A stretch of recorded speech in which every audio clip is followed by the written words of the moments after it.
저 처음부터 끝까지 완전 속아서 결혼했습니다. 세상에 별별 미친 또라이들이 많다는 건 알고 있었지만 온 가족이 똘똘 뭉쳐서 사람 하나 바보 만드는 건 일도 아니네요. 남편은 물론이고 그 집안 식구들 모두 제가 절대로 가만 놔두지 않을 거고 지구 끝까지 쫓아가서 하는 일마다 다 망하라고 저주를 퍼부을 거예요.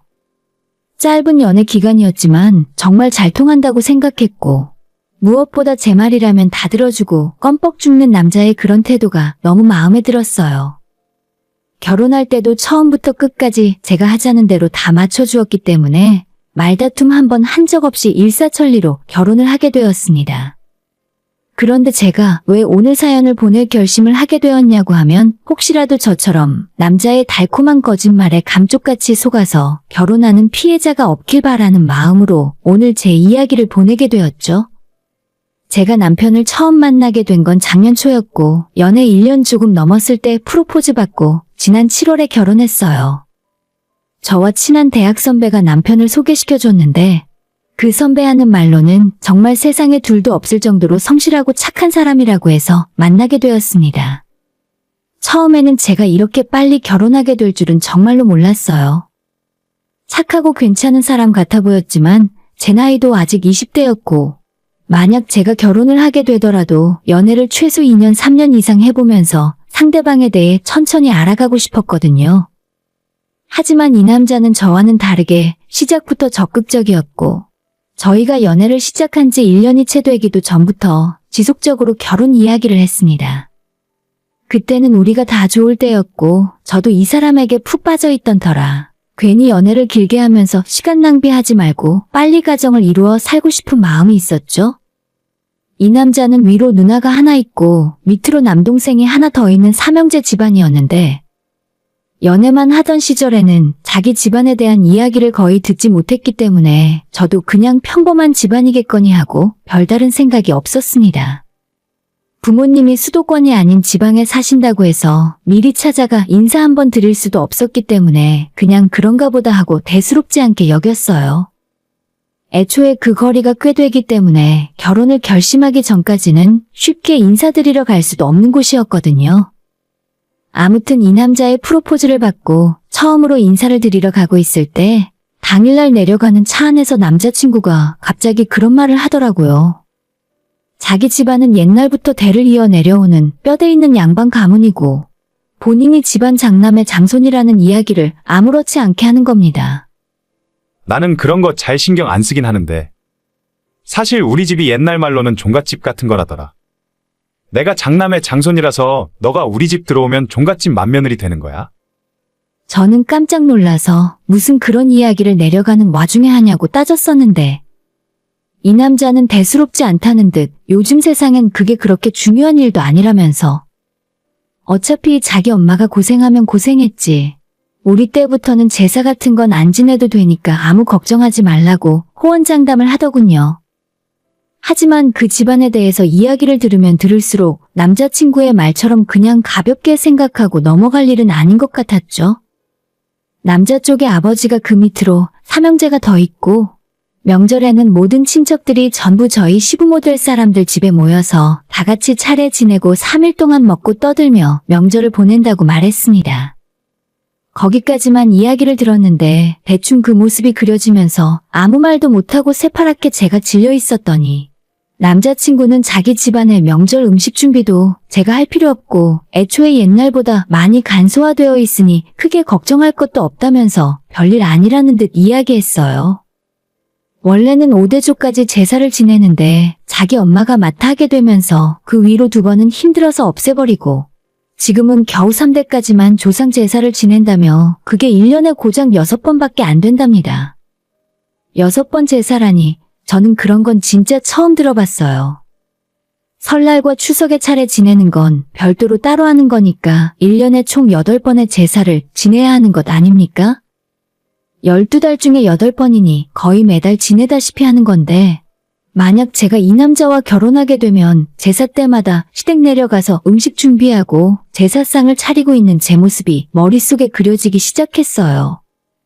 그제서야 제가 어떤 결혼을 하려고 하는지 실감이 되고 걱정되기 시작하더라고요.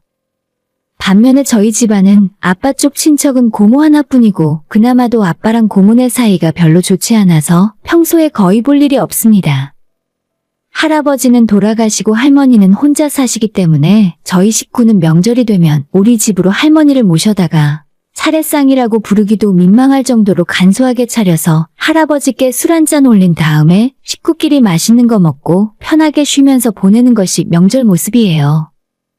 제사도 없다시피 하고 그냥 할아버지 돌아가신 날에는 평소 저희 집안 저녁 먹는 밥상에 할아버지가 좋아하셨던 반찬 한두 가지 더 올리고 아빠가 밥상에 술 한잔 올리는 것이 끝입니다.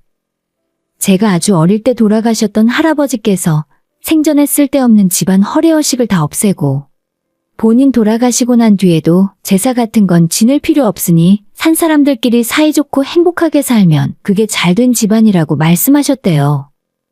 물론 아이러니하게도 저희 아빠와 고모는 다른 이유로 싸워서 그다지 사이가 좋진 않지만요. 아무튼 할아버지 덕분에 저희 집안은 그런 제사와 명절 준비에서 자유로워졌고 아예 아무것도 하지 말라고는 하셨지만 저희 엄마가 챙기고 싶은 마음에 할아버지 기일 정도만 간단하게 챙기면서 넘어가고 있어요. 저희 할머니도 당신이 돌아가시고 난 뒤에는 제사 지내지 말라고 말씀하시는데 아마도 엄마는 할아버지 때랑 똑같이 할머니도 챙겨드릴 생각이신 것 같습니다. 이처럼 저희 집은 명절에 모일 친척도 없다시피 하고 항상 가족끼리 조용히 보내다 보니 남자친구가 이야기하는 뼈대 있는 양반 가문의 종갓집안은 어떻게 해야 하는 건지 도저히 감이 오질 않았습니다. 그리고 한참 뒤에 남자친구 본가에 도착했는데 마당이 넓은 깔끔한 양옥집이었고 제가 인사를 드리러 갔을 때 남자친구의 부모님께서 현관 앞까지 나와 많이 반겨주셨습니다. 특히 어머님이 저를 많이 반기셨고 이런저런 이야기를 하다가 본인 집안이 굉장히 화목하다는 식으로 말씀을 하시면서 명절에 온 식구 모여있는 사진을 보여주셨는데 얼핏 봐도 거의 50명은 넘어 보이는 것 같았어요. 어머님께서는 자기 집안 온 식구들이 이렇게나 사이가 좋고 화목하다는 걸 보여주고 싶으셨던 것 같은데 반대로 저는 가족 사진을 보면서 온몸에 소름이 돋고 절대 이 집안에 시집 오면 안 되겠다는 확신이 들었습니다. 인사도 대충 드리는 둥 마는 둥 하고 그날 저녁 집에 돌아오자마자 저희 부모님에게 그 이야기를 했더니 오히려 저보다도 부모님이 먼저 펄쩍 뛰고 난리가 나셨어요. 요즘 세상에 미쳤냐면서 아직도 그런 집안이 남아있냐고 절대 그놈이랑 결혼하면 안 된다고 하셨습니다. 내 친한 친구 중에 종갓집에 시집간 친구가 있는데 걔 시집가고 나서 제대로 얼굴 한번 본 적 없어. 매달 시댁 끌려가서 제사 지내고 명절 내내 그 집에 하인처럼 일했다더라. 근데 걔네 아들이 결혼해서 며느리 들어오니까 며느리한테 똑같이 일 시키고 있어. 엄마의 이 말이 너무 제 마음을 움직이게 만들었어요. 사실 제가 결혼하면 집에서 살림하고 편하게 있을 것도 아니라 남편이랑 똑같이 맞벌이하면서 살 생각인데 저런 시댁 집안일까지는 절대 못할 것 같았거든요. 결국 다음 날에 저는 남자친구를 만나서 우리 결혼은 없던 일로 하자 이야기했고 남자친구는 자기 부모님이 실수라도 했냐고 물었습니다. 그게 아니라 나는 너희 집에 시집가서 제사와 명절을 감당할 자신이 없다고 전부 솔직하게 이야기했습니다. 우리 집에서 지금까지 한 번도 해본 적 없는 일인데 결혼한다고 해서 안 하던 일을 할 수는 없다고 했죠. 애초에 서로 집안 분위기 자체부터 잘 맞지 않는 것 같고 이 문제로 결혼 생활 내내 스트레스 받고 싸우게 될 텐데 그냥 이제라도 다른 사람 찾아보라 하고 자리에서 일어나려 했더니 남자친구가 사람들 많은 카페 한가운데에서 무릎까지 꿇어가며 저를 가지 말라 붙잡았습니다. 보는 눈도 많은데 갑자기 저러니까 제가 너무 당황스러워서 나중에 다시 이야기하자 말하고 일단 도망쳐 나왔습니다. 그날 저녁 또 남자친구에게 연락이 오길래 나는 정말 집안 행사 챙기는 착한 며느리가 될 자신이 없으니까 다른 좋은 여자 찾아서 결혼하라고 이야기했습니다. 그러나 제가 이 정도로 헤어지자고 이야기했는데도 남자친구는 포기할 줄을 몰랐고 며칠 후에 또 한다는 소리가 저보고 결혼해서 이 집안 며느리가 되더라도 자기 집안 제사나 명절을 하나도 안 챙겨도 된다고 하는 겁니다. 자기 할머니나 엄마는 예전 시절에 태어나 집에서 살림을 하는 게 당연한 시대였고 요즘에는 여자도 당당하게 맞벌이하며 사는 시대인데 옛날처럼 집안일을 전부 여자한테만 시킬 수는 없는 거라 하더라고요. 제사 준비를 하든 명절에 음식 준비를 하든 어머님 주도로 시댁에서 알아서 할 테니까 저한테는 신경 쓸 필요도 없다고 했고, 집안에서 작은 엄마나 다른 일할 사람들 많으니까 저한테는 큰 일을 하라고 시키지도 않을 거랍니다. 진짜라니까. 내가 우리 부모님한테 다 확인했어. 너는 우리 집에 시집 오면 아무것도 안 해도 돼. 명절 스트레스 이런 건 완전 옛날 이야기지. 그때까지만 해도 저는 사태 파악이 잘 안 되고 있었기 때문에 남자친구가 자기 집에 이야기 잘해서 제사 문제만 중간에서 똑바로 해결해주면 우리가 결혼하는데 큰 문제는 없다고 생각했어요. 하지만 우리 부모님은 결혼하기 전에 하는 그런 말은 절대 믿지 말라고 하시면서 그 집안의 행사가 그렇게나 많은데 맏며느리가 손 놓고 일 안 하게 내버려 두지 않을 거라고 말리셨죠. 제가 중간에서 남자친구 말에 흔들리고 저희 부모님 만류에 또다시 흔들리며 결정을 못하고 있었더니 나중에는 남자친구가 저희 집까지 찾아와서 부모님 앞에 무릎을 꿇고 절대 저를 데려다가 고생시키지 않겠다고 말씀을 드렸어요. 그리고 얼마 후에 제가 두 번째로 남자친구 집안에 한 번 더 인사드리러 갔을 때는 어머님까지 활짝 웃으시면서 이렇게 말을 하시는 겁니다. 우리 집안 제사 때문에 결혼할까 말까 고민했었어? 하나도 걱정할 거 없다. 집안 제사는 나랑 동서들이 다 알아서 할 테니까.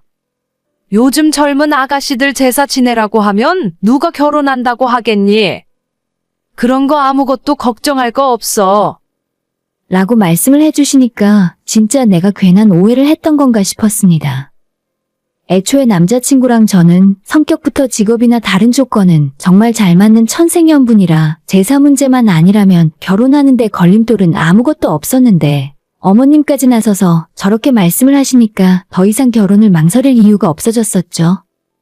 하지만 우리 부모님은 계속 불안해하시고 미심쩍어 하셨고 그냥 이번은 인연이 아니라 생각하고 다른 남자를 만나길 바라셨어요.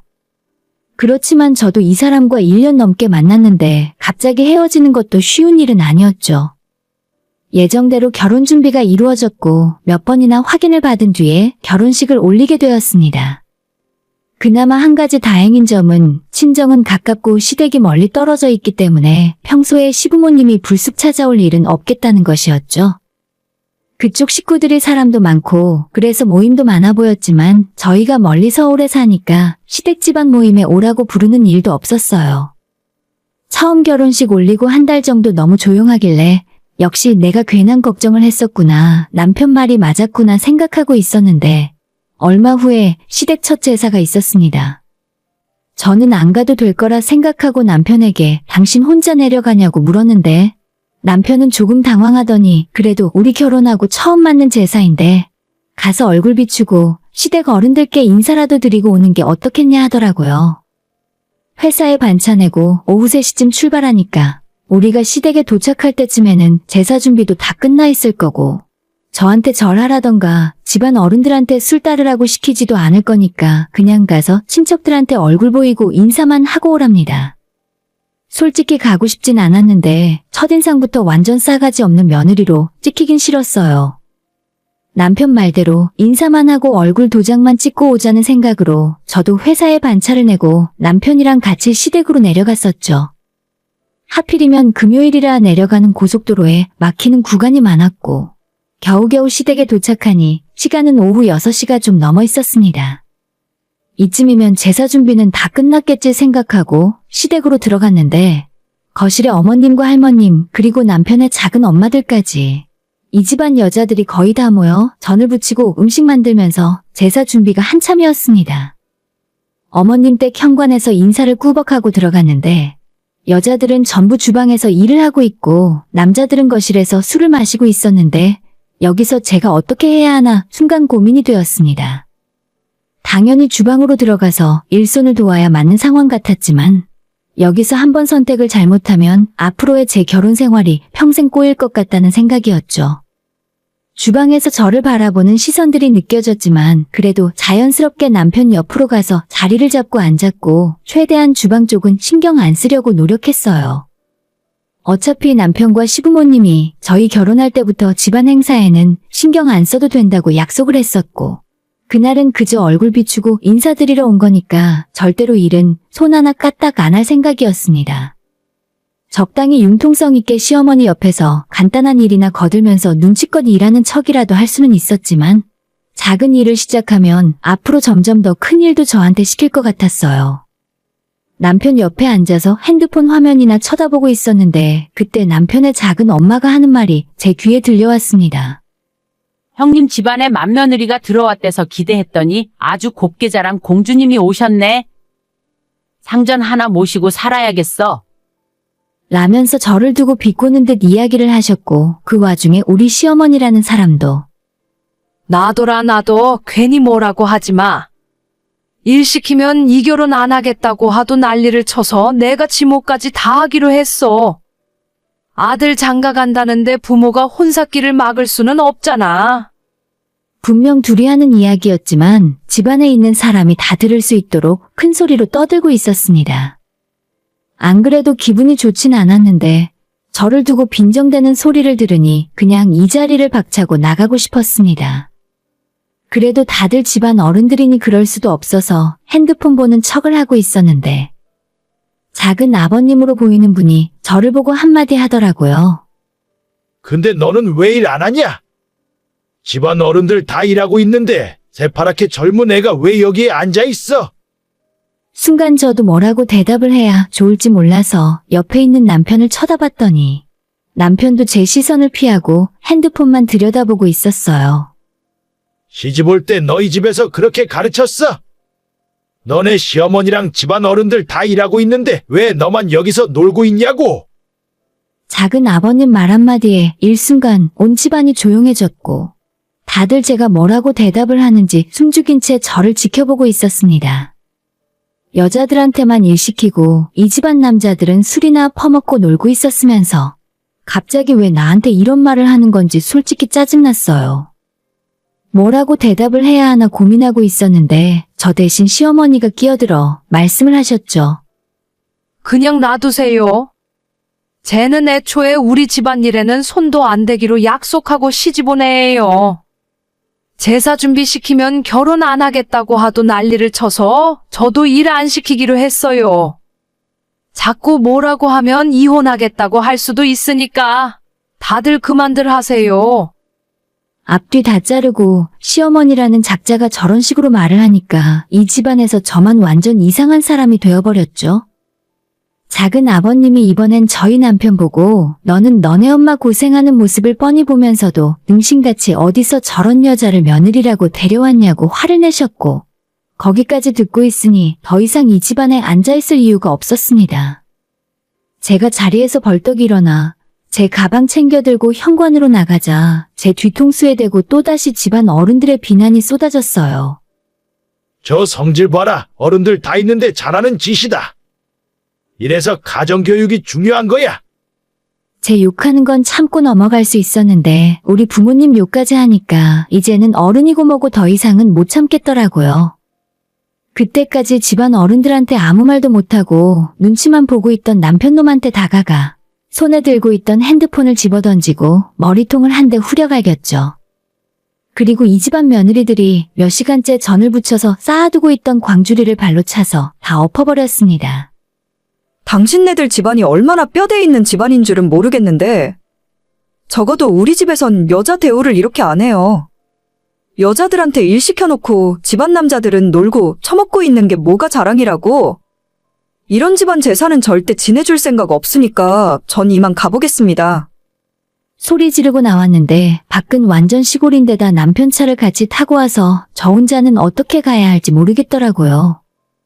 택시를 불러도 올 것 같지 않아서 살짝 난감한 상황이었는데 뒤늦게 남편이 따라 나와서 진짜 가면 어떡하냐고 빨리 들어와 어른들한테 사과하라며 멍청한 소리나 하고 있길래 잘됐다 싶어서 남편 주머니에서 차키를 뺏었어요. 끝까지 저보고 가지 말라고 지금이라도 다시 들어가서 사과드리면 해결될 수 있다 하길래 멍청한 남편 머리를 또 한 대 때리고 소리를 빽 질러버렸죠. 야, 너는 나한테 이 꼬라지 보여주려고 결혼하자고 했어? 꿀먹은 벙어리야? 네 마누라 욕먹는데 왜 한마디도 못하고 등신같이 가만히 있어? 너한테 아무것도 기대 안 하니까 제사 지내고 걸어오던지 마음대로 해. 뺨 맞고 벙쪄 있는 남편을 혼자 두고 저만 집으로 올라왔습니다. 집에 오자마자 짐 챙겨서 저는 다시 친정집으로 들어갔고 남편한테 전화가 계속 왔지만 하나도 받지 않았어요. 다음날 그냥 이혼할 거라고 이야기했더니 남편은 자기가 뭘 잘못했다고 이런 일로 이혼하냐면서 무조건 안 된답니다. 시작부터 이 모양이고 앞으로 결혼 생활 내내 제사 문제로 저를 괴롭힐 것이 불을 보듯 뻔한데 당장 돌아오는 추석에도 시댁에 내려갈 자신이 없더라고요. 그냥 나 말고 집안일도 잘하고 군말 없이 집안 제사도 잘 지내는 종갓집 맏며느리감을 다시 찾으라 했더니 원래 처음이 어렵지 하다 보면 별거 아니라 하네요. 그렇게 쉬운 일이면 그 집안 남자들이 할 것이지 왜 저를 시키려고 한답니까? 그냥 이혼할 거고 집에 들어갈 생각도 없으니까 내가 혼수하는데 들어간 돈만 그대로 다시 돌려달라고 했죠.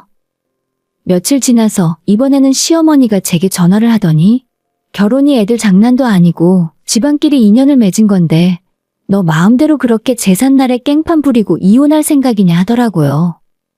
저는 애초에 어머님과 처음 말했던 약속이 완전히 달라졌고 남편이랑 같이 맞벌이하고 사는데 그 집안에 굳은 일하러 시집간 게 아니라고 제 생각을 말씀드렸어요.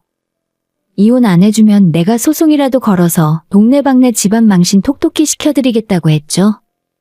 결국 남편도 포기하고 시부모 역시 저랑 다시는 이야기하고 싶지 않으니 맘대로 하라셨어요.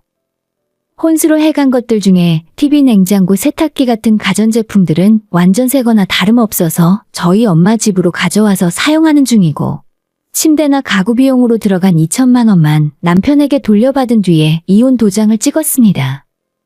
그렇게 짧은 결혼 생활 마치고 저는 다시 부모님 집에서 생활하고 있어요. 남편 다니고 있는 회사에 저희 두 사람을 소개시켜줬던 선배도 다니고 있고 그 선배는 물론 주변 사람들에게 전부 우리 이혼 과정에 대해 다 이야기하고 다녔습니다. 이제 앞으로 뼈대 있는 양반 집안 맏며느리 노릇을 누가 하려고 할지 모르겠네요. 저는 멍청하게 속아서 결혼까지 하고 돌아왔지만 저 같은 피해자가 또 발생하지 않도록 여기저기 동네방네 소문을 다 내고 다닐 거예요. 애초에 지키지도 못할 약속은 저한테 하지도 말았어야죠. 적당히 속이고 결혼한 다음에 자기 집에 데려가 눈치 주고 슬금슬금 일 시킬 생각이었던 것 같은데 제가 왜 평생을 그렇게 바보같이 살아야 합니까? 요즘 여자들 스스로 먹고 살 능력이 있는데 예전처럼 똑같이 생각하시면 안 돼요. 제 짧은 결혼 생활은 허무하게 막을 내렸지만 전 남편만큼은 절대 용서 못하고 이 바닥에서 얼굴도 못 들고 다니게 해버릴 겁니다. 오늘의 사연은 여기까지입니다. 구독과 좋아요, 알림 설정은 많은 힘이 됩니다. 다들 행복하시고 좋은 하루 되세요.